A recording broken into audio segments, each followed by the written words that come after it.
Oh yeah, so there's Andy, there's different types of no top wicks, right? So like there's here. There's a bullish candle of no top wick, right? Which indicates that there's not enough range to drive up. And then there's also a candle looking like this. A bearish candle of no top wick. That's a different candle. Because, so like here, let's say, let me make this a little simpler. So you have these candles like this, which are the same candles but just reversed. And then you have a candle looking like this.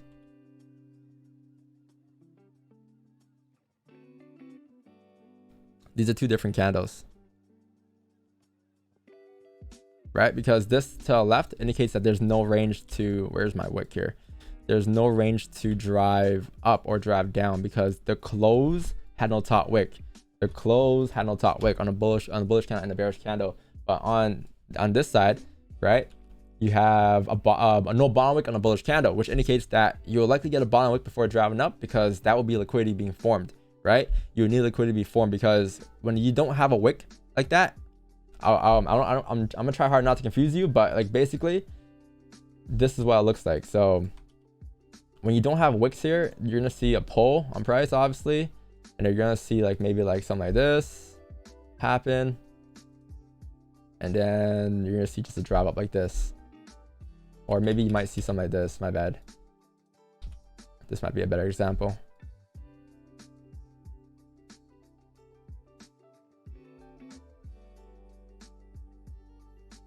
How do I do this? Like,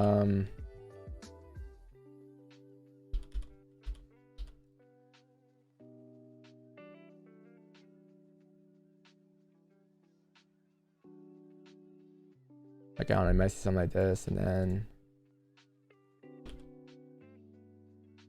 how do I do this? Trying to find a good example here. Yeah, I guess this will work, but like, okay, so when you have a candle looking like this, right, you see how like there's no wicks here to the left? Like that's what's forming on a smaller time frame. Obviously it won't look identical, like always identical to this example here, but there's no bottom wicks here, so you need liquidity for driving up, right? It's very rare where you'll see a movement to mirror that range when you have no bottom wick like that. Like preferably you'll likely see something like this before that move up, right? And then that'll be the bottom wick, because then on the 1 hour time frame, right, which is on the left side, this is the 1 hour time frame, this is like the 5:15 whatever, you get a bottom wick to drive up, and on a smaller time frame, it's just a bottom wick of the range to drive up, right? Whereas no top wick here is a different example, because in the no top wick situation here, you will have, like, for instance, when you do have a top wick, this is how candles look, right? You're gonna see a candle looking like this, right? And as as it looks like that and prints that on a smaller time frame, what you have is like these candles looking like this, 1, 2, and 3, right? And then you have a pullback for that last candle, because that candle was creating a range for you. So now you have more range being formed. You have this resistance here, you have this support. So as you come up for that 1 hour wick fill to the left, all you're doing on a smaller time frame is you're printing a range to drive up, right? So that's why you have that. But when you have no wick, it's kind of just closing at the top of the range here, right? So it's closing like this. It's closing like, let's say this is your range being formed. All that price is really doing here is it's closing bullish with no top wick at the top of the range. Therefore, it's at a decision zone, right? It's at a zone where it wants to make a decision on where it wants to go next. And if that's the case, it might be very rough to take buys.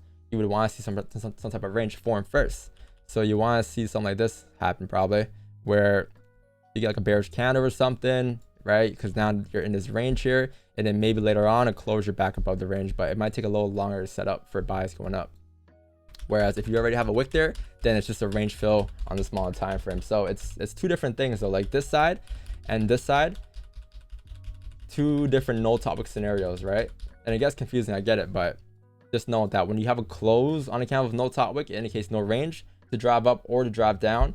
And then when you have no bottom wick on a bullish candle, it means that you likely will get a bottom wick before driving up, and then vice versa. If you were to get a top wick, or if you don't have a top wick on a bearish candle, you likely will get a bearish candle top wick to drive down.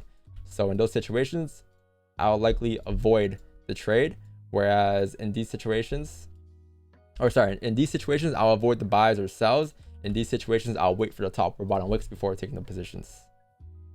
Make sense?